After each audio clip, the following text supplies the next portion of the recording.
ओम नमो भगवते वासुदेवाय नमः। माघ मास की कथा। यमदूत कहने लगे कि हे वेश्या, एक बार भी गंगा जी में स्नान करने से मनुष्य सब पापों से छूटकर अत्यंत शुद्ध हो जाता है। जो मनुष्य गंगा जी को दूसरे तीर्थों के समान समझता है वह अवश्य नरक में जाता है। भगवान के चरणों से उत्पन्न हुई गंगा जी के पवित्र जल को श्री शिव जी अपने मस्तक में धारण करते हैं। वह ब्रह्मा जो संदेह रहित प्रकृति से अलग और निर्गुण है, ब्रह्मांड में उसकी समानता किसी से हो सकती है। गंगा जी का नाम हजारों योजन दूर से ही लेने वाला नरक में नहीं जाता, इसलिए मनुष्य को अश्वमेव गंगा जी में स्नान करना चाहिए। हे वेश्या, जो ब्राह्मण दान लेने का अधिकार होकर भी दान नहीं लेता, वह आकाश के नक्षत्रों में चंद्रमा के समान है। जो कीचड़ से गौ को निकालता है, जो रोगी की रक्षा करता है या जो गौशाला में मरता है, वह आकाश में तारा होता है। प्राणायाम करने वाले मनुष्य सदैव उत्तम गति को प्राप्त होते हैं। प्रातः समय स्नान के पश्चात जो 16 प्राणायाम करते हैं वह घोर पापों से बच जाते हैं। जो पराई स्त्री को माता समान मानते हैं वह यम की यातना को नहीं भोगते। जो मन से कभी पर स्त्री का चिंतन नहीं करता वह दोनों लोगों को अपने अधीन करता है। जो पराये धन को मिट्टी के समान समझता है वह स्वर्ग में जाता है। जिसने क्रोध को जीत लिया मानो उसने स्वर्ग को ही जीत लिया। जो माता पिता की सेवा देवता तुल्य करता है वह यमद्वार नहीं देखता, और जो गुरु की सेवा करते हैं वह ब्रह्मलोक को प्राप्त होते हैं। शील की रक्षा करने वाली स्त्री धन्य है। शील भंग करने वाली स्त्री यमलोक जाती है।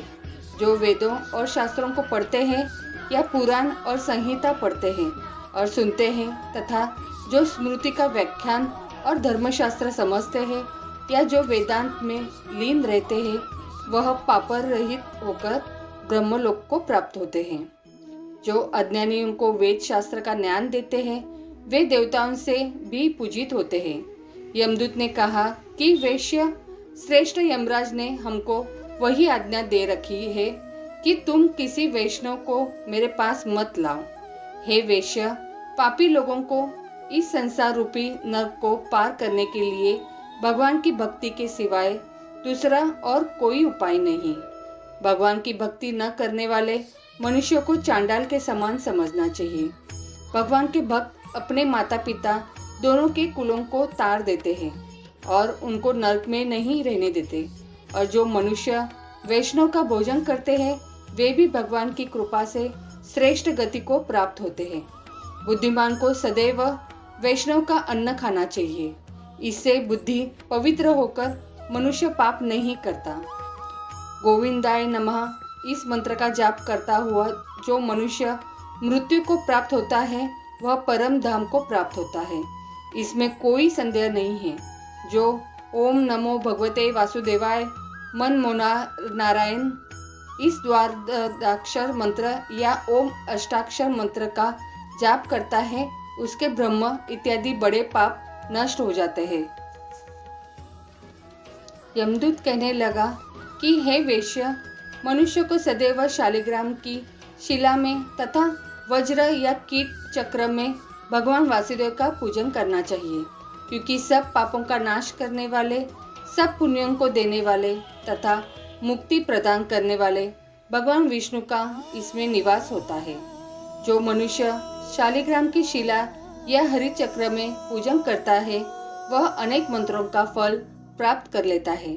जो फल देवताओं की निर्गुण ब्रह्म की उपासना में मिलता है वही फल मनुष्य को भगवान शालिग्राम का पूजन करने से यमलोक को नहीं देखने देता। भगवान को लक्ष्मी जी के पास अथवा वैकुंठ में इतना आनंद नहीं आता जितना शालिग्राम की शिला या चक्र में निवास करने में आता है। स्वर्ण कमल युक्त करोड़ों शिवलिंग के पूजन से इतना फल नहीं मिलता जितना एक दिन शालिग्राम के पूजन से मिलता है। भक्ति पूर्वक शालिग्राम का पूजन करने से विष्णु लोक में वास करके मनुष्य चक्रवर्ती होता है। काम, क्रोध, लोभ, मोह, अहंकार से युक्त होकर भी मनुष्य शालिग्राम का पूजन करने से वैकुंठ में प्रवेश करता है। जो सदैव शालिग्राम का पूजन करते हैं वह प्रलय काल तक स्वर्ग में वास करते हैं। जो दीक्षा, नियम और मंत्रों से चक्र में बलि देता है वह निश्चय करके विष्णु लोक को प्राप्त होता है। जो शालिग्राम के जल से अपने शरीर का अभिषेक करता है वह मानो संपूर्ण तीर्थों में स्नान करता है। गंगा, रेवा, गोदावरी सबका जल शालिग्राम में वास करता है। जो मनुष्य शालिग्राम की शिला के सन्मुख अपने पिता का श्राद्ध करता है उसके पितर कई कल्प तक स्वर्ग में वास करते हैं। जो लोग नित्य शालिग्राम की शिला का जल पीते हैं उनके हजारों बार पंचगव्य पीने से क्या प्रयोजन। यदि शालिग्राम की शिला का जल पिया जाए तो सहस्त्रों तीर्थ करने से क्या लाभ। जहाँ पर शालिग्राम है वह स्थान तीर्थ स्थान के समान है। वहाँ पर किए गए संपूर्ण दान, होम करोड़ों गुना फल को प्राप्त होता है। जो एक बूंद भी शालिग्राम का जल पीता है वह माता के स्तनों का दूध पान नहीं करता, अर्थात गर्भाशय में नहीं आता। शालिग्राम शिला में जो कीड़े मकोड़े एक कोस के अंतर पर मरते हैं वह भी वैकुंठ को प्राप्त होते हैं। जो फल वन में तप करने से प्राप्त होता है वही फल भगवान को सदैव स्मरण करने से प्राप्त होता है। मोहवश अनेक प्रकार के घोर पाप करने वाला मनुष्य भी भगवान को प्रणाम करने से नरक में नहीं जाता। संसार में जितने तीर्थ और पुण्य स्थान हैं भगवान के केवल नाम मात्र के कारण से प्राप्त हो जाते हैं। यमदूत कहने लगा कि जो कोई प्रसंगवश भी एकादशी के व्रत को करता है वह दुखों को प्राप्त नहीं होता। मास की दोनों एकादशी भगवान पद्मनाभ के दिन है। जब तक मनुष्य इन दिनों में व्रत नहीं करता उसके शरीर में पाप बने रहते हैं। हजारों अश्वमेध, सैकड़ों वाजपेय यज्ञ एकादशी व्रत की 16वीं कला के बराबर भी नहीं है। एकादशी के दिन व्रत करने से 11 इंद्रियों से किए सब पाप नष्ट हो जाते हैं। गंगा, गया, काशी, पुष्कर, कुरुक्षेत्र, यमुना, चंद्रभागा कोई भी एकादशी के तुल्य नहीं है। इस दिन व्रत करके मनुष्य अनायास ही वैकुंठ को लोक को प्राप्त करता है। एकादशी को व्रत और रात्रि जागरण करने से माता पिता और स्त्री के कुल की 10-10 पीढ़ियां उद्धार पाती है और वह पीताम्बरधारी होकर भगवान के निकट रहते हैं। बाल, युवा और वृद्ध सब तथा पापी भी व्रत करने से नरक में नहीं जाते। यमदूत कहता है कि हे वेश्या, मैं सूक्ष्म में तुमसे नरक से बचने का धर्म कहता हूँ। मन, कर्म और वचन से प्राणी मात्र का द्रोह न करना, इंद्रियों को वश में रखना, दान देना, भगवान की सेवा करना, नियम पूर्वक वर्णाश्रम धर्म का पालन करना, इन कर्मों के करने से मनुष्य नरक से बचा रहता है। स्वर्ग प्राप्त करने की इच्छा से मनुष्य गरीबी भी हो तो भी जूता, छतरी, अन्न, धन, जल कुछ न कुछ दान देता रहे। दान देने वाला मनुष्य कभी यम की यातना को नहीं भोगता तथा दीर्घायु और धनी होता है। बहुत कहने से ही क्या, अधर्म से ही मनुष्य बुरी गति को प्राप्त होता है। मनुष्य सदैव धर्म के कार्यों से ही स्वर्ग प्राप्त करता है, इसलिए बाल्यावस्था से ही धर्म के कार्यों का अभ्यास करना चाहिए। वैकुंडल कहने लगा कि तुम्हारे वचनों से मेरा चित्त अति प्रसन्न हुआ है, क्योंकि सज्जनों के वचन सदैव गंगा जल के सदृश पापों का नाश करने वाले होते हैं। उपकार करना तथा मीठा बोलना सज्जनों का स्वभाव ही होता है। जैसे अमृत मंडल चंद्रमा को भी ठंडा कर देता है। अब कृपा करके यह भी बतलाइए कि किस प्रकार मेरे भाई का नरक से उद्धार हो सकता है।